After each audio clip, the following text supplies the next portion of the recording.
Welcome to SPR garage Raju mechanic Bhupalpalli. మన షాప్కి అయితే టాటా బోల్ట్ వచ్చేసింది. కస్టమర్ అయితే ఏంటంటే ప్రాబ్లం ఏందని అడిగితే మన హీట్ అవుతుందన్న కూలెంట్ లీక్ అవుతుంది, ఎక్కడ నుంచో ఒకసారి చెక్ చేయమని అడుగుతుంటే మనం అయితే చెక్ చేస్తాం.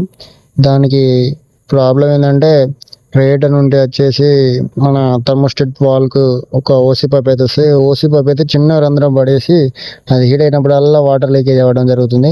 దాన్ని రెక్టిఫై చేసేసి మనం అయితే కొత్త పైప్ అయితే ఫిట్ చేయడం జరుగుతుంది. ఆ పైప్ చేంజ్ చేయడానికి అయితే మనం అయితే కూలెంట్ బాక్స్ అండ్ బ్యాటరీ ఇవన్నీ ఓపెన్ చేసేసుకొని పైప్ అయితే ఫిట్ చేయడం జరిగింది.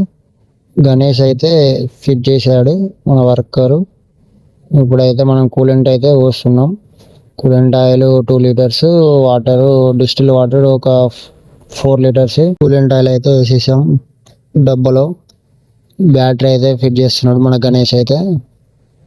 బ్యాటరీ ఫిట్ చేసేసాక వెహికల్ అయితే స్టార్ట్ చేసి ఒక 10 నిమిషాలు చెక్ చేసి అన్నకైతే పర్టికులర్గా కస్టమర్కి అయితే చూపించడం జరిగింది. మీ వెహికల్కి కూడా ఇలాంటి ప్రాబ్లం ఉంటే SPR garage Bhupalpalli, contact my phone number. Bye bye దోస్తులు, మళ్ళీ నెక్స్ట్ వీడియోలో కలుద్దాం.